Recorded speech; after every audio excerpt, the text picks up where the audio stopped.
Hello everyone, कैसे हो आप लोग। आई होप कि सब बढ़िया हो गए और अच्छे से सब एंजॉय कर रहे होंगे। क्लियर है। तो जो हमने प्रीवियस लेक्चर्स में आपको बताया था कि कैसे हम नेटवर्क डायग्राम को बनाएंगे, है ना।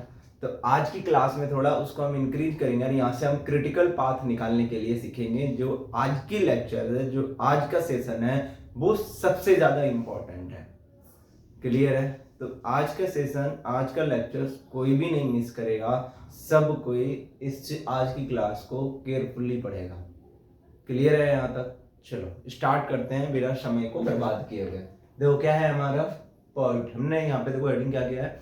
बट पिछली क्लास में सीपीएम पॉइंट में क्या डिफरेंस होता है ये हमने करवाया था, है ना। जिसने नहीं देखा वो जाके पिछले लेक्चर्स को देखना कि नेटवर्क डायग्राम कैसे बनाते हैं। ठीक है। जैसे कि आज हम नेटवर्क डायग्राम बनाएंगे तो इसमें एटलीस्ट दिक्कत ना होनी चाहिए किसी को, है ना। चलो देखते हैं। तो जब हम सीपीएम पॉइंट का डिफरेंस कर रहे थे तो वहां पे लिखा था कि जो सीपीएम होता है वो 1 टाइम एस्टिमेशन होता है और जो पॉइंट होता है वो 3 टाइम एस्टिमेशन होता है। लिखा था वहां पे, यहाँ पर भी हमने ये बात रिपीट कर दिया। It is based on 3 time estimation to complete an activity.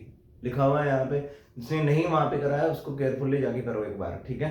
चलो अदरवाइज यहाँ पे हमने फिर से लिख दिया है, it is based on 3 time estimation. Point किस पे बात करता है? 3 टाइम एस्टिमेशन पे। क्वेश्चन भी ऑब्जेक्टिव पूछता है एग्जाम में, याद रखोगे। अब बात है वो 3 टाइम कौन से हैं। पहला है हमारा ऑप्टिमिस्टिक टाइम। कौन सा टाइम है हमारा? Optimistic time. ध्यान में इसको कैसे डिनोट करते हैं? टी नोट से भी और ए से भी। कहीं पे ए लिखा हुआ मिल जाएगा, लिखा हुआ, या आपको टी नोट मिल जाएगा।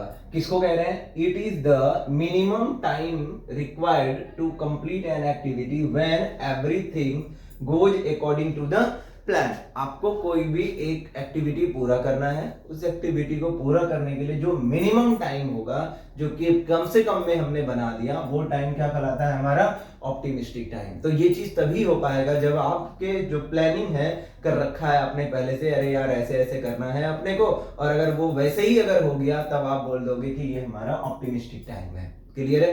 किसी भी एक्टिविटी को कंप्लीट करने के लिए जो मिनिमम टाइम लगेगा वही टाइम है हमारा ऑप्टिमिस्टिक टाइम। क्लियर है। दूसरी चीज, दूसरा है पेसिमिस्टिक टाइम। पेसिमिस्टिक टाइम क्या करा?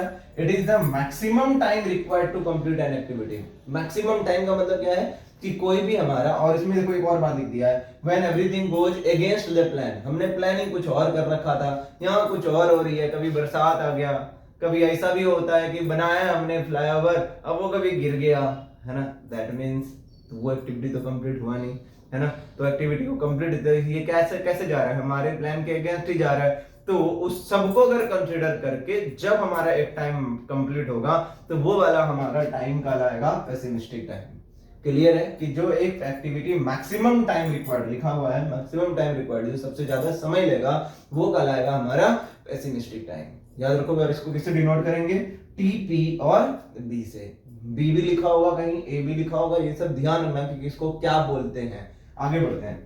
नेक्स्ट है हमारा most likely time. Most likely time क्या कह रहा है? It is the time required to complete an activity under normal condition. Normally हमारा चल रहा है भाई, जैसे तैसे हमने काम दे रखा है, आराम से फर्स्ट क्लास हमारे प्लान के अकॉर्डिंग काम चल रहा है।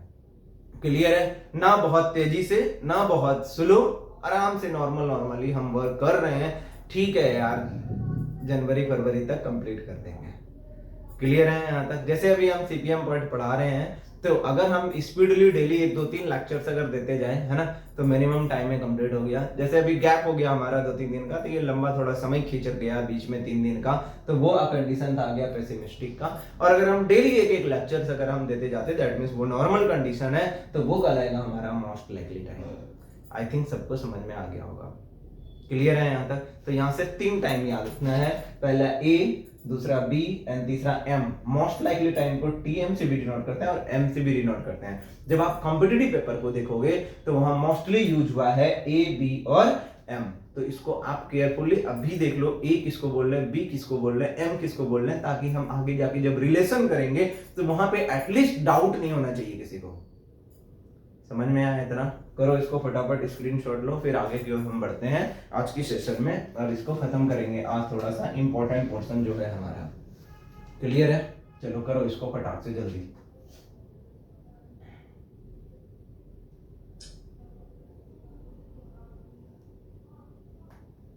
करें? चलो हेडिंग करो सबको नोट पॉइंट। जो नोट पॉइंट लिखेंगे बहुत इंपॉर्टेंट होगा, इससे क्वेश्चन पूछा हुआ है, उसके तरीके भी बता दूंगा कैसे याद करते हैं। बता दें इसको, चलो करो नोट पॉइंट।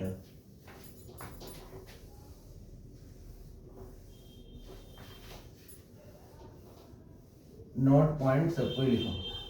पहला नोट पॉइंट में लिखना the activity duration, the activity duration is given by beta distribution. Question पूछा है एग्जाम में, ध्यान रखना एक्टिविटी ड्यूरेशन कौन देता है, ठीक है ना। तो लिख रहा हूं मैं द एक्टिविटी ड्यूरेशन,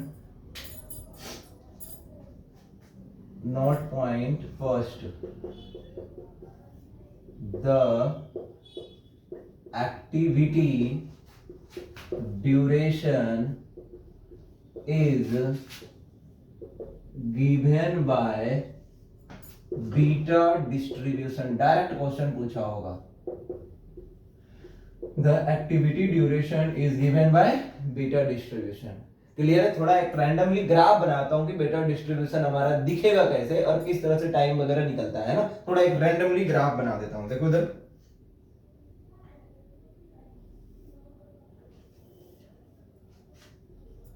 ये एक्सिस रहता है हमारा प्रोबेबिलिटी कि कितना % चांस है आपका होगा, और इधर हमारा रहता है टाइम रहता है फॉर एक्टिविटी के लिए। ये तो हो गया हमारा मोस्ट लाइकली, चलो ठीक है, इतना में ऑन एवरेज कंप्लीट हो जाएगा, इतनी % प्रोबेबिलिटी है कि कंप्लीट होगी हमारी। इसके बाद जो डिस्ट्रीब्यूशन दिखेगा वो समथिंग लाइक दैट दिखता है, इस तरह से डोम बनेगा। क्लियर है। तो ये जो आपको दिख रहा है ये सबसे मिनिमम टाइम, ये कहलाता है हमारा टी नॉट। बोला था अभी जस्ट पढ़ा था हमने इससे पहले ऑप्टिमिस्टिक टाइम, और हमने बोला था जो मैक्सिमम टाइम लेगा उसे कहते हैं पेसिमिस्टिक टाइम, टीपी। और जो हमारा नॉर्मल कंडीशन में रहेगा, मोस्ट लाइकली टाइम रहेगा, वो कहलाएगा टीएम। जस्ट पढ़ा था, अब आपको दिख भी रहा होगा इस डिस्ट्रीब्यूशन से, इस ग्राफ से, कि कैसे हम दिखा रहे हैं मिनिमम टाइम को। तो यहां से यहां तक ये मिनिमम टाइम, यहां से यहां तक ये मैक्सिमम टाइम, यहां से यहां तक ये मिनिमम, ये हमारा एवरेज टाइम है जो आपका मोस्ट लाइकली टाइम है। समझ में आ रहा है डायग्राम को देख के। अब यहां से क्वेश्चन ये रहता है कि रिलेशंस क्या होगा, तो इस रिलेशंस को भी देखेंगे जब अभी हम पढ़ेंगे फॉर्मूला। क्लियर है यहां तक। पहले इसको करो फटाफट। ये पहला नोट पॉइंट है, ध्यान रखना, the activity duration is given by beta distribution. तो बीटा डिस्ट्रीब्यूशन ऐसे करके दिखेगा, तो यहाँ पे ध्यान रखना, ये टी नॉट, ये टीएम और ये टीपी हमारा। क्लियर है। दूसरा नोट पॉइंट लिख रहा हूं, दूसरा note point, the project duration, the project duration is given by normal distribution, normal distribution is given by normal distribution। याद रखना, पहला क्या है हमारा बीटा डिस्ट्रीब्यूशन, दूसरा क्या है हमारा नॉर्मल डिस्ट्रीब्यूशन। आई थिंक कि सब याद रख लोगे, इसको याद रख लोगे। Activity beta and project normal. कैसे शॉर्ट में ट्रिक टाइप में लिख देता हूं, इसको ध्यान रखना, बस एक ऑब्जेक्टिव क्वेश्चन बन जाएगा यहां से। देखो इधर ABP न्यूज, याद रख लोगे, कितना मजेदार है। ABP न्यूज क्या है हमारा, ABP न्यूज क्या कह रहा है, एक्टिविटी होगा बीटा, प्रोजेक्ट होगा नॉर्मल। याद रख लोगे ABP न्यूज, याद रख लेना, क्या है हमारा activity beta and project normal. याद रख लोगे, यहां से याद रखना, एक क्वेश्चन ऑब्जेक्टिव पूछेगा ही पूछेगा। ठीक है, करो इसको जल्दी से,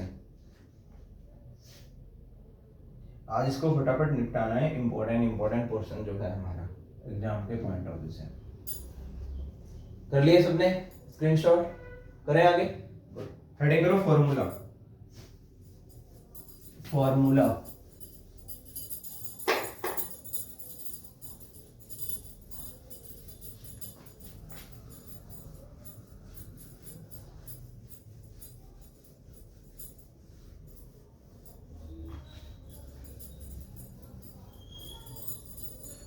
फॉर्मूला, पहला फॉर्मूला, ठीक है। फॉर्मूला फर्स्ट, एक्सपेक्टेड और एवरेज टाइम, एक्सपेक्टेड और एवरेज टाइम एक्सपेक्टेड और average time for each activity. अगर आपसे एक्सपेक्टेड टाइम अगर आपसे पूछ ले, एक्सपेक्टेड टाइम मतलब डिनोट करेंगे इसे टीई से, और टीई का फॉर्मूला होगा a plus B plus 4m divided by 6। I hope कि सबको याद रह जाएगा। क्लियर है? ए क्या है अपने को पता है, ऑप्टिमिस्टिक टाइम, बी क्या था हमारा पेसिमिस्टिक टाइम, एम क्या था हमारा मोस्ट लाइकली टाइम। पे ये रिलेशन भी हो गया, ध्यान रखना। Expected time T equal to A plus B plus 4m by 6। बहुत सारे क्वेश्चन पूछे हैं छोटे छोटे, ए बी एम दे देगा और पूछ लेगा आपसे एक्सपेक्टेड टाइम क्या होगा। समझ में आ रहा है ना? तो बहुत इंपॉर्टेंट फॉर्मूला है, ध्यान रखना इसका। पहला फॉर्मूला। दूसरा है स्टैंडर्ड deviation to complete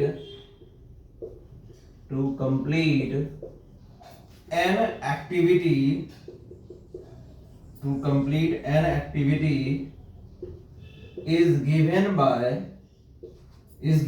देखो इधर स्टैंडर्ड डेविएशन जो होता है, स्टैंडर्ड डेविएशन इसको डिनोट करेंगे सिग्मा से। Clear? Standard deviation equal to b minus a divided by 6। Confuse नहीं होना, ठीक है ना? ये लिखता हूं, ये क्या है हमारा सिग्मा, ये क्या है हमारा सिग्मा। याद रख लो क्या है हमारा b minus a by 6। b पता है क्या है, a पता है क्या है, 6 पता है अपने को क्या है। करो इसको जल्दी से। दूसरा फॉर्मूला हो गया।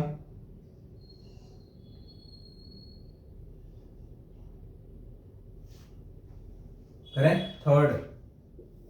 थर्ड फॉर्मूला, थर्ड है हमारा वेरिएंस।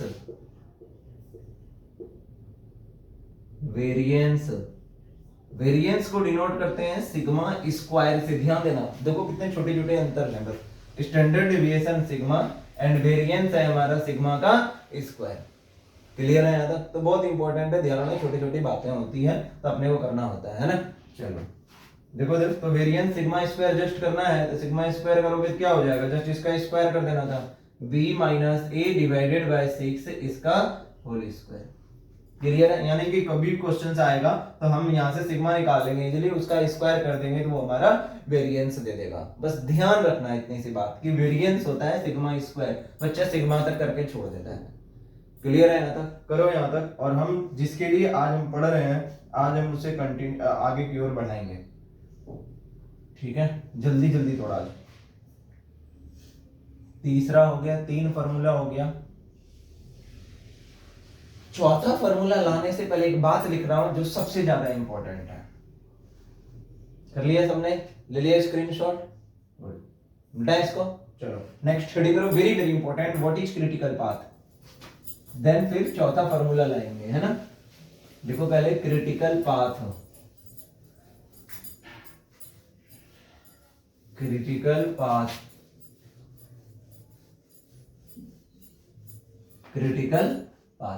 करेक्ट? चलो क्रिटिकल पाथ किसको कहते हैं? क्रिटिकल पाथ था ना पिछले क्वेश्चंस में। नेटवर्क डायग्राम जब बना लेंगे क्रिटिकल पाथ कैसे निकालेंगे, ये क्वेश्चंस भी रहने वाला है। चलो देखते हैं उसको। क्रिटिकल पाथ कहला रहा है the maximum time consuming path, the maximum time consuming path in a network diagram,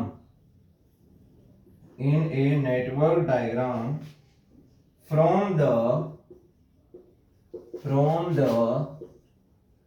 starting event to the and event. सही बात है, स्टार्टिंग से लेके लास्ट तक का event is called critical path. तो यहां से एक ही बात अब ध्यान रखना है कि क्रिटिकल पाथ हम किसको बोलेंगे critical path? The maximum time consuming. हमने बोला था पिछले दिन जब दिख रहे थे, इधर यहां से लास्ट स्टार्टिंग से अगर एंड तक जाना था, इधर से भी ऐसे जा रहे थे, इधर से ऐसे जा रहे थे, इधर से ऐसे जा रहे थे, बहुत सारे पाथ थे हमें फर्स्ट से लास्ट तक जाने में। तो फर्स्ट से लास्ट तक जाने में जो मैक्सिमम टाइम कंज्यूम कर रहा होगा वो पाथ क्या कहला रहा होगा, हमारा क्रिटिकल पाथ। यानी कि अब एक्टिविटी पे जब आपके पास टाइम अवेलेबल होगा तब आप पहचान पाओगे कि कौन सा पाथ से हमारा मैक्सिमम टाइम लग रहा है। जहां से हमारा मैक्सिमम टाइम लग रहा होगा वही पाथ क्या कहला रहा होगा, हमारा क्रिटिकल पाथ। क्लियर है? चलो देखते हैं। क्रिटिकल पाथ को करने से पहले एक और पॉइंट लिख लो, it's called critical path and the time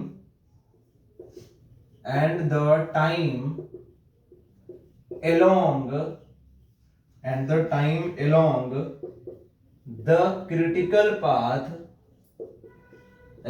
the critical path is called expected project completion time। Expected project completion time, इसको डिनोट करते हैं कैपिटल टी से।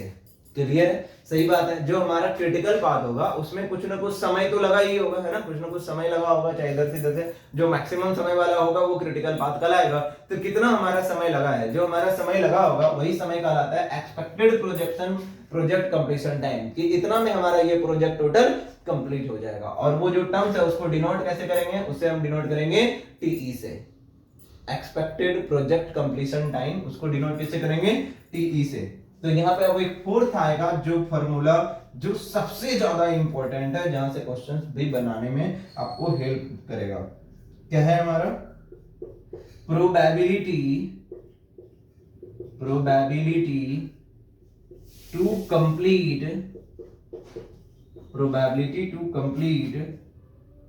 द प्रोजेक्ट in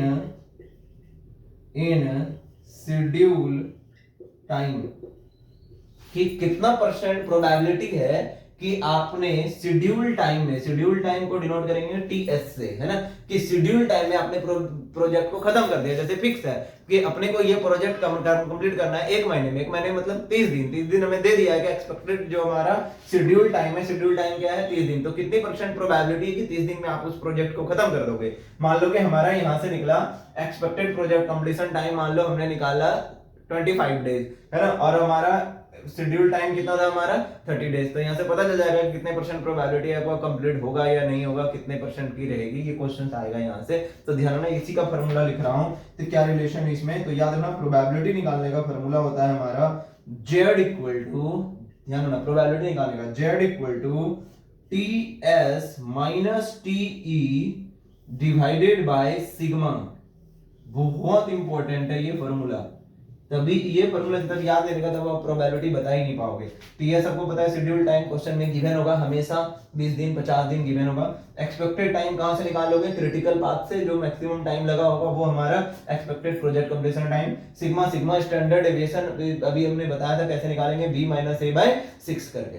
क्लियर है? तो ये सब कैलकुलेट कर लोगे तो यहाँ से z की वैल्यू निकल जाएगी। z ही बताएगा हमारा किसको, प्रोबेबिलिटी को, कितना परसेंट प्रोबेबिलिटी कि आपका एक प्रोजेक्ट कंप्लीट हो जाएगा with in this schedule time. Clear है? यहाँ तक करो इसको।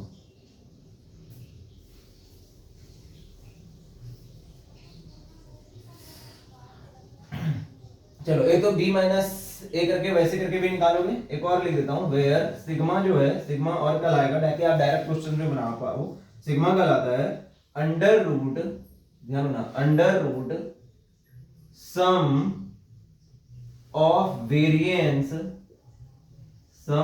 Variance along the critical path। देखो along the critical path क्यों लिया, क्योंकि ये जो आपने एक्सपेक्टेड टाइम डाला है, ये एक्सपेक्टेड टाइम तो along the critical path ही तो है। यानी कि जो आप स्टैंडर्ड डेविएशन और जो आप वेरिएंस निकालोगे वो आप देखो, एक्टिविटी हमारे देख रहा था पिछले बहुत सारे थे, ए से के तक, एल तक, एम तक, इतना एक्टिविटी दे रखा था। बस वो सारे में तो हमारे क्रिटिकल पाथ नहीं होंगे, क्रिटिकल पाथ तो कोई 4-5 में से ही होंगे। तो हम सारे का क्यों कैलकुलेट करने जाएं, b-a/6 बहुत टाइम वेस्ट कर देगा। तो b-a/6 या फिर सिग्मा स्क्वायर जो आप कैलकुलेट करोगे, वेरिएंस निकालोगे, तो वो सिर्फ और सिर्फ किसका निकालेंगे हम, क्रिटिकल पाथ का। इसका निकालेंगे क्रिटिकल पाथ का। तो वही लिखा हमने sigma equal to under root variance variance sigma square को कहते हैं, स्क्वायर अंडर रूट कट जाएगा तो सिर्फ बच जाएगा हमारा सिग्मा। देखो क्या है हमारा sum of variance along the critical path. तो इससे क्या होगा ना, अभी जब हम टेबल बनाएंगे तो टेबल से हमें पता चल जाएगा सिग्मा स्क्वायर कितना है, बस उसको जोड़ देना है क्रिटिकल पाथ और उसको यहाँ पे डाल देना है। आई होप कि इतना सब कोई कर लोगे। क्लियर है ना? था बहुत इंपॉर्टेंट था ये वाला पोर्शन, और नेक्स्ट डे जो हम करेंगे वहां पे डायरेक्ट आपको दे दूंगा अभी वहां से क्वेश्चंस बनाने के लिए कि आप क्वेश्चंस को कैसे सॉल्व करोगे, कैसे आप क्रिटिकल पाथ निकालोगे और कैसे आप प्रोबेबिलिटी निकालोगे, है ना। तो इसका एक क्वेश्चंस कर लेंगे, बढ़िया सा क्वेश्चंस है और वो निकल जाएगा, फिर वहां से पता चल जाएगा कि कितने % प्रोबेबिलिटी है हमारा एक प्रोजेक्ट का कंप्लीट होने का। क्लियर है? और जैसे ये हो जाएगा तो वैसे एक तो क्रिटिकल पाथ तो सीख ही चुके होंगे, लेकिन और भी जेई लेवल में, जो यही लेवल में क्रिटिकल पाथ निकालने का और भी एक कुछ तरीका होता है, तो वो भी सिखाएंगे फिर उसके अगले लेक्चर्स में। क्लियर है यहाँ तक? तो आप सबको इस लेक्चर्स को अच्छे से देखना क्योंकि ये इंपॉर्टेंट है, इसके आगे वाला जो आएगा वो और भी इंपॉर्टेंट होने वाला है। ठीक है, तो वो वाली चीजें तब समझ में आएंगे जब ये चीजें आपका क्लियर होगा। ठीक है, थैंक यू, मिलते हैं वेरी सून।